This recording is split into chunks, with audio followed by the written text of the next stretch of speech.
Hello everyone, मैं doctor Rukmini Chaudhary और जहाँ पे भी आप हमें देख रहे हैं या फिर हमारे फेसबुक और इंस्टाग्राम पेज पे आप सभी का बहुत बहुत स्वागत है। और आज के इस वीडियो में हम आपको जानकारी देने वाले हैं लेबर के बारे में और नॉर्मल डिलीवरी के बारे में। लेबर क्या है, नॉर्मल डिलीवरी क्या है, कैसे नॉर्मल वेजाइनल डिलीवरी को कर सकते हैं, क्या गाइडलाइंस, क्या स्टेप्स आप फॉलो करें कि नॉर्मल डिलीवरी हो। आज के इस पूरे वीडियो में हम आपको बताएंगे कि क्या क्या स्टेप्स हैं जो आपको फॉलो करने चाहिए और क्या बेनिफिट्स हैं नॉर्मल डिलीवरी के, यानी नॉर्मल वेजाइनल डिलीवरी के क्या फ़ायदे हैं कि आप इसको ऑप्ट करें और क्या क्या homeopathic best effective homeopathy medicine वाले हैं। तो पूरी जानकारी के लिए आपको पूरा वीडियो जरूर देखना है। और अगर आप YouTube पे देख रहे हैं डिस्कस करेंगे, उन सभी मेडिसिन के लिंक आपको डिस्क्रिप्शन बॉक्स में मिल जाते हैं। वहां से आप मेडिसिन खरीद के जैसा भी आपका केस है आप मेडिसिन यूज कर सकते हैं। बात करते हैं लेबर की कि लेबर क्या है। देखिए, लेबर एक तरह का प्रोसेस है जिसमें नॉर्मली जैसे मान लो डिलीवरी तो सिर्फ बच्चे का coming out of the baby यानी बच्चे का बर्थ होना, जन्म होना एक डिलीवरी है। लेकिन उससे पहले भी कई प्रोसेस कई हो जाता है, यानी बच्चे को प्रिपेयर करना बाहर निकालने के लिए, डिलीवर करने के लिए। तो वो जो पूरा प्रोसेस होता है जैसे कॉन्ट्रैक्शन, इस तरह के जो कॉन्ट्रैक्शंस होते हैं, फिर डिलीवरी होती है और प्लेसेंटल डिलीवरी, तो ये इन सभी प्रोसेस को मिला के लेबर कहा जाता है। लेबर एक पूरा प्रोसीजर है जिसमें डिलीवरी उसका एक पार्ट है जिसमें बच्चा बाहर आता होता है। देखिए, नॉर्मली ऑब्वियस सी बात है 9 मंथ का फुल टर्म की बात करें तो पूरे 9 मंथ के बाद एक पूरा कंप्लीट फुल टर्म बेबी की डिलीवरी होती है, तो ऑब्वियसली वो हेल्दी होता है। अब देखिए, ये जानना बहुत ही ज़रूरी है कि आप बच पाएँ, सिजेरियन डिलीवरी से आप बच पाएँ। आपको लेबर की पूरी नॉलेज होनी चाहिए, पूरी इन्फॉर्मेशन होनी चाहिए कि डिलीवरी से पहले कुछ कुछ आपकी बॉडी में चेंजेस होते हैं, यानी कुछ बदलाव आते हैं और आपको अगर वो पता होता है। और तो साइंस ऑफ लेबर की हम बात करते हैं। जैसे आपने देखा होगा कई बारी डिलीवरी से पहले जो है कॉन्ट्रैक्शन स्टार्ट हो जाते हैं, जैसे आपको जिनको हम फॉल्स लेबर पेन कहते हैं, यानी पेन लेबर पेन जैसे कॉन्ट्रैक्शन जो होता है जैसा पीरियड्स में देखा जाता है स्टार्ट हो जाता है, लेकिन वो ट्रू नहीं होता है, यूजुअली वो फॉल्स होता है और ये आपकी जो डिलीवरी डेट होती है उससे बहुत पहले स्टार्ट हो जाता है। तो वो ट्रू में काउंट नहीं होता है क्योंकि एक तो वो इरेगुलर होता है, यानी उसका कोई रिदम नहीं होता है, कोई रेगुलरिटी नहीं होती है, वो होते हैं और फिर बंद भी हो जाते हैं और यूजुअली वो पेनलेस होते हैं, यानी उनमें कोई दर्द भी नहीं होता है, तो वो ट्रू लेबर पेन नहीं होते हैं। ऐसे केसेस में पेशेंट डॉक्टर विजिट कर लेते हैं, हॉस्पिटल विजिट करते हैं, तो ऐसा ना करें, थोड़ा सा इसको समझने की यहाँ पे जरूरत है। तो उनको ब्रैक्सटन कॉन्ट्रैक्शन भी कहा जाता है, ब्रैक्सटन हिक्स कॉन्ट्रैक्शन। तो वो ट्रू लेबर पेन्स की अगर हम बात करें, पूरा हम लेबर में डिस्कस करने वाले हैं। ट्रू लेबर पेन यानी कि जब आप लेबर में होते हैं या डिलीवरी आपकी होने वाली होती है तो उसमें आपको जो पेन होते हैं वो रेगुलर बेसिस पे होते हैं और पेनफुल होते हैं, रेगुलरली होते हैं, यानी एक टाइम पीरियड के बाद वो फिर से होते हैं रेगुलरिटी पे और उसके बाद वो पेनफुल भी होते हैं। तो ये दोनों तरीके के जो दर्द होते हैं इनमें डिफरेंस जानना बहुत ही जरूरी है। लेबर के क्या साइंस होते हैं, तो हमने बात करी कॉन्ट्रैक्शन की कि जेन्युइन ट्रू लेबर के कॉन्ट्रैक्शन होने चाहिए जो कि रेगुलर होते हैं और पेनफुल होते हैं। दूसरा, आपको कई बार वेजाइनल ब्लीडिंग, म्यूकस ब्लीडिंग भी देखी जाती है, थोड़ा बहुत स्पॉट ब्लीडिंग वहाँ पे हो सकती है प्रिपरेशन के लिए। और वीकनेस, जब आप लेबर में होते हैं तो कई बार वाटर ब्रेक भी देखा जाता है। तो ये कुछ ट्रू साइंस ऑफ लेबर हैं जो आपको पता होता है कि हाँ अब आपका डिलीवरी, तो ये साइंस आपको पता होना बहुत ही जरूरी है। यहाँ पे स्टेजेस ऑफ लेबर की ये जानना, देखिए स्टेजेस लेबर जानना इसलिए जरूरी था कि लेबर से पहले क्या क्या होता है और पूरा प्रोसेस क्या होता है और अब ट्रू साइंस जो हमने बताए। अब यहाँ पे स्टेजेस बताना, जैसे लेबर जिसमें बच्चा तैयार होगा, आपको कॉन्ट्रैक्शन होंगे, बच्चा बाहर आएगा, फिर प्लेसेंटा बाहर आएगा, ये 3 स्टेजेस में रखा जाता है। सबसे पहले आता है अर्ली स्टेज जिसमें जो अभी हमने बताए थे ट्रू लेबर पेन यानी कि कॉन्ट्रैक्शन वो रेगुलर होते हैं, उनकी स्टार्टिंग होती है, धीरे धीरे वो सीवियर होने लग जाते हैं, यानी बहुत ही फ्रिक्वेंटली होने लग जाते हैं और बहुत ही इंटेंस यानी बहुत दर्द वाले वो होने लग जाते हैं, यानी कि आप लेबर की स्टेज में एंटर कर चुके हैं जो कि फर्स्ट स्टेज है।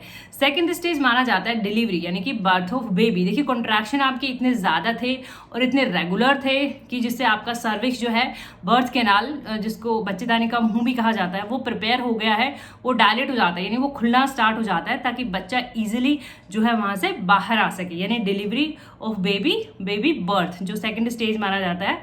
और देखिए इसमें ऐसा होता है, जब आप लेबर में होते हैं यानी जब आप डिलीवरी का प्रोसेस होता है तो आपको कॉन्ट्रैक्शन होते हैं और फिर एक रिलैक्स फेज आता है, कॉन्ट्रैक्शन होते हैं फिर रिलैक्स फेज आता है। तो आपको पुशिंग के लिए बोला जाता है कि पुश करिए, आप पुश करिए।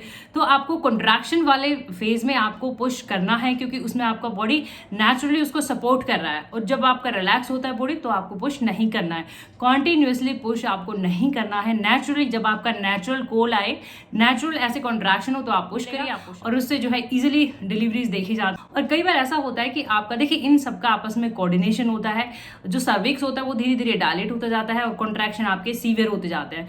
तो बेबी डिसेंड होता है, नीचे की तरफ आता है और बेबी का बर्थ हो जाता है। कई केसेस में ऐसा देखा जाता है कि सर्विक्स का मुंह नहीं खुलता है, यानी सर्विक्स ओपन नहीं होती है और कॉन्ट्रैक्शन आपके बहुत सीवियर हो जाते हैं। लेकिन जब तक बच्चेदानी का मुंह नहीं खुलेगा डिलीवरी नॉर्मल होना पॉसिबल नहीं है, तो आप उसका मुंह खुलना भी जरूरी है। तो यहीं पे हम मेडिसिन भी डिस्कस करेंगे कि कौन सा मेडिसिन आप यहाँ पे यूज कर सकते हैं। तो देखिए जब सर्विक्स का धीरे धीरे मुंह खुलता है, ओपन होती है सर्विक्स और जो आपको कॉन्ट्रैक्शन होते हैं, तो ऐसे केसेस में आपको पुश करना है सो दैट इजिली वो जो है डिलीवरी हो जाती है। सेकेंड स्टेज की बात करते हैं, थर्ड स्टेज की। थर्ड स्टेज प्लेसेंटा बाहर आता है। देखिए प्लेसेंटा का बाहर आना भी जरूरी है और इस तरीके से आपका जो है नॉर्मल लेबर आपका कंप्लीट हो जाता है। नॉर्मल डिलीवरी कैसे हो, क्या जो है आप स्टेप्स फॉलो करें। देखिए सबसे पहले तो आपका फिजिकल एक्टिव होना बहुत ही ज़रूरी है। कम से कम आपको 50-60 मिनट का वॉक करना डेली बेसिस पे रोज़ाना बहुत ही ज़रूरी है, जिससे आप एक्टिव रहते हैं। कुछ एंटीनेटल एक्सरसाइजेज होती हैं, उनकी आप हेल्प ले सकते हैं। स्क्वाट आप कर सकते हैं, कीगल एक्सरसाइज आप कर सकते हैं। तो ये एक्सरसाइज आप कर सकते हैं, आपकी पेल्विक फ्लोर जो होता है वहाँ की मसल स्ट्रांग होती हैं और जो है बर्थ इजीली होता है। तो पहले ही आप बेबी बर्थ से पहले ये सब डिलीवरी से पहले स्टार्ट करें सो दैट आपका वो पूरा पेल्विक जो होता है वो प्रिपेयर हो जाए। आप एंटीनेटल एक्सरसाइज करें, आप फिजिकल एक्टिव रहें। डाइट पे आप ज़्यादा से ज़्यादा फोकस करिए क्योंकि नेचुरल बात है कि इसमें आप वेट गेन करते हैं नेचुरली, बट ऐसा नहीं है कि डाइट आपका अनहेल्दी हो। डाइट भी आपका हेल्दी होना जरूरी है। Fruit vegetable rich obviously diet ज्यादा रखें, अपने आप को हाइड्रेट करें। सबसे इंपॉर्टेंट जो कि हमने आपको बताया है, लेबर के बारे में जानना बहुत ही जरूरी है कि फॉल्स लेबर पेन क्या है, यानी आप सही तरीके से लेबर में नहीं अभी एंटर करे हैं। ट्रू लेबर साइन क्या है, यानी अब आपकी डिलीवरी होने वाली है उसके भी कुछ साइंस होते हैं, वो आपको जानना जरूरी है। और फिर स्टेजेस ऑफ लेबर भी जानना जरूरी है और कब आपको पुश करना है कॉन्ट्रैक्शन फेज में, ये भी जानना आपको जरूरी है। यानी benefits of vaginal normal delivery, यानी क्यों नॉर्मल डिलीवरी के लिए फोकस किया जाता है कि नॉर्मल डिलीवरी हो जो है नॉर्मल वजाइनल डिलीवरी के लिए। देखिए सबसे पहले तो आपके इन्फेक्शन के चांसेस कम से कम हो जाते हैं क्योंकि कोई इंस्ट्रूमेंट यूज नहीं होता है नॉर्मल वजाइनल डिलीवरी में। बच्चे के और मदर के दोनों के इन्फेक्शन के चांसेस कम से कम होते हैं। अगर हम बात करें नॉर्मल डिलीवरी की, देखिए नॉर्मल डिलीवरी से वजाइनल जो हेल्दी बैक्टीरियाज होते हैं वो मदर से बेबी में ट्रांसफर होते हैं, तो बच्चे को कहीं ना कहीं इम्यूनिटी मिलती है। तो यानी बच्चे की इम्यूनिटी में वो मदद करते हैं। हेल्दी वजाइनल जो बैक्टीरियाज माइक्रोब्स थे वो बच्चे की इम्यूनिटी में मदद करते हैं। और अगर नॉर्मल वजाइनल डिलीवरी की हम बात करें तो जो कॉन्ट्रैक्शंस हो रहे थे उस टाइम पे जब डिलीवरी होती है तो बच्चा ऑब्वियसली बच्चा भी प्रिपेयर होता है बाहर आने के लिए, तो उसके लंग्स जो है हेल्दी होते हैं। अगर हम डिसेंड करता है, नीचे की तरफ आता है, तो उससे बच्चे को मदद मिलती है ब्रीदिंग में और बच्चे रेस्पिरेटरी प्रॉब्लम्स के चांसेस बहुत कम हो जाते हैं। तो ये है। और बेनिफिट्स ये देखा जाता है कि नॉर्मली लैक्टेशन बहुत अच्छे से होता है नॉर्मल वजाइनल डिलीवरीज में। लैक्टेशन यानी कि मिल्क डिस्चार्ज, महिलाओं में दूध का डिस्चार्ज होना। तो क्या होता है कि नॉर्मल वजाइनल जब डिलीवरी होती है तो जितने भी मैटरनल हार्मोन्स होते हैं उनको स्टिमुलेशन मिलता है और उस स्टिमुलेशन की मदद से एक हार्मोन का साइकिल बैलेंस हो जाता है और जो है नॉर्मल लैक्टेशन यानी महिलाओं का मिल्क डिस्चार्ज इजीली होता है। तो इसलिए ऑब्वियसली आपको नॉर्मल वजाइनल डिलीवरीज ऑप्ट करना चाहिए। फिर अब यहाँ पे थोड़ा सा मैं अपने बारे में भी थोड़ा इंट्रोड्यूस करूंगी। I am mother of 2 kids, 2 बच्चों की मैं माँ हूँ और दोनों बच्चे मेरे नॉर्मल डिलीवरी से ही हैं, नॉर्मल वजाइनल डिलीवरी से हैं। और डॉटर और सन, डॉटर मेरी 8 साल की है और बेटा मेरा जो है 5 साल का है। तो normal vaginal deliveries and by the grace of God with no complications. Why? Because know about everything about the labour और बहुत ही ज़्यादा मेंटली स्ट्रांग होना भी बहुत ज़रूरी होता है। तो इसलिए ज़्यादा से ज़्यादा फोकस होना चाहिए हमारा नॉर्मल वजाइनल डिलीवरी के। Top effective homeopathic medicine. Homeopathic medicine आप लेबर से पहले, यानी जब आप लेबर में स्टार्ट नहीं हुआ है उससे पहले भी अगर आपको कोई दिक्कत है तो भी आप होम्योपैथिक मेडिसिन यूज कर सकते हैं। और ड्यूरिंग लेबर, यानी जब आप लेबर में हैं, आपकी डिलीवरी होने वाली है, तो भी मेडिसिन यूज कर सकते हैं। पोस्टपार्टम यानी डिलीवरी के बाद भी, लेबर के बाद भी आप होम्योपैथिक मेडिसिन यूज कर सकते हैं, डिपेंडिंग कि आपको क्या इश्यूज हैं। तो हमने यहाँ पे बेस्ट इफेक्ट लेते हैं। हम कॉम्प्लिकेशन वाइज यहाँ पे बात करते हैं। सबसे पहले ब्रीच प्रेजेंटेशन की बच्चे का। देखिए नॉर्मली बच्चे का जो हेड होता है वो नीचे की तरफ होता है, और अगर इसका उल्टा होता है, यानी बच्चे का हेड अगर ऊपर की तरफ होता है, तो हम इसको ब्रीच प्रेजेंटेशन कहते हैं। और ऐसे केसेस में ऑब्वियसली बात है नॉर्मल डिलीवरी होना थोड़ा मुश्किल हो जाता है। तो बच्चे को रोटेट करने के लिए, रोटेशन के लिए होम्योपैथी में ब्रीच वो इफेक्टिव मेडिसिन है। पाल्साजिला और नेट्रोम्यूट दोनों बहुत ही इफेक्टिव हैं। ब्रीच प्रेजेंटेशन अगर होती है, यानी बच्चा अगर उल्टा होता है, आपने देखा होगा कई बार आपको डॉक्टर सी सेक्शन के लिए कहते हैं और पूछा जाता है क्या कॉम्प्लिकेशन है, तो कहते हैं कि बच्चा उल्टा है, यानी कि ब्रीच प्रेजेंटेशन है। तो उस केस में आप पाल्साजिला यूज करें। होम्योपैथिक मेडिसिन है पाल्साजिला, 30 या 200 पावर में आप ले सकते हैं। जब आपको पता लगे कि बच्चा उल्टा है तभी से ही आप मेडिसिन स्टार्ट कर सकते हैं, कोई प्रॉब्लम नहीं है।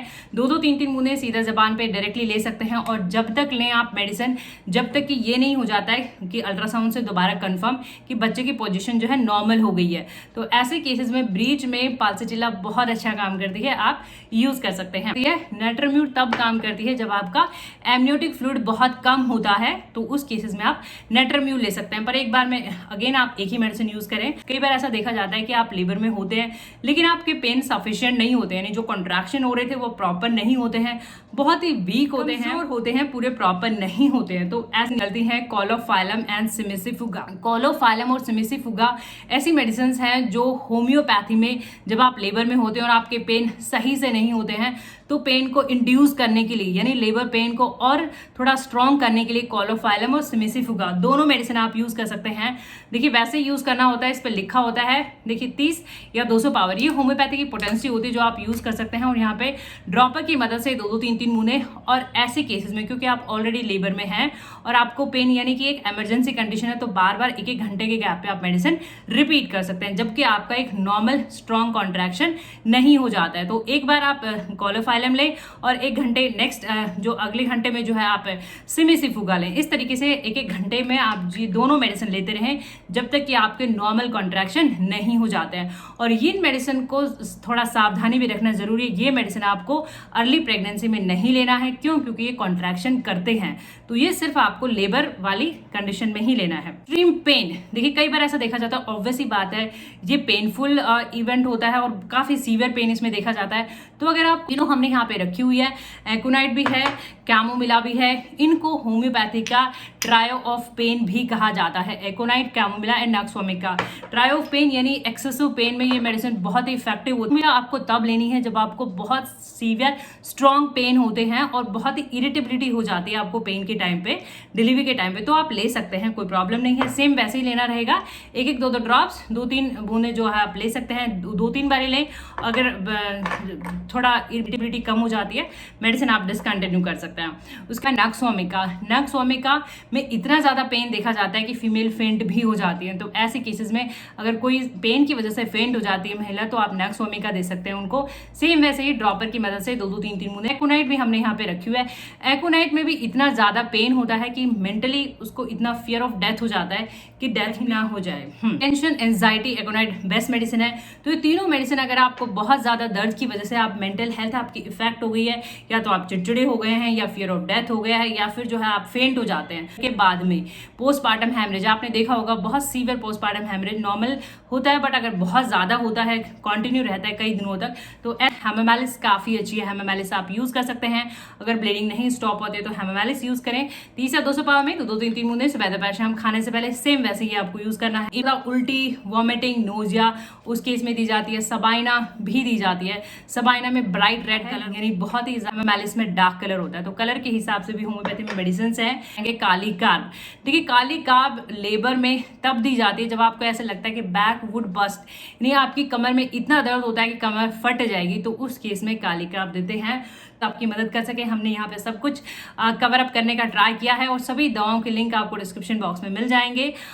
तो ये वीडियो आपकी मदद कर सके, वीडियो इन्फॉर्मेटिव लगे तो प्लीज़ लाइक और शेयर ज़रूर करें। चैनल पे नए हैं तो चैनल को सब्सक्राइब करें, बेल आइकॉन घंटी ज़रूर दबाएं अपडेटेड रहने के लिए। वीडियो की एंड स्क्रीन पे भी हमने अलग अलग वीडियोस डाले हुए हैं, ज़्यादा जानकारी के लिए आप उन पर भी क्लिक कर सकते हैं। Thank you for watching, thank you so much.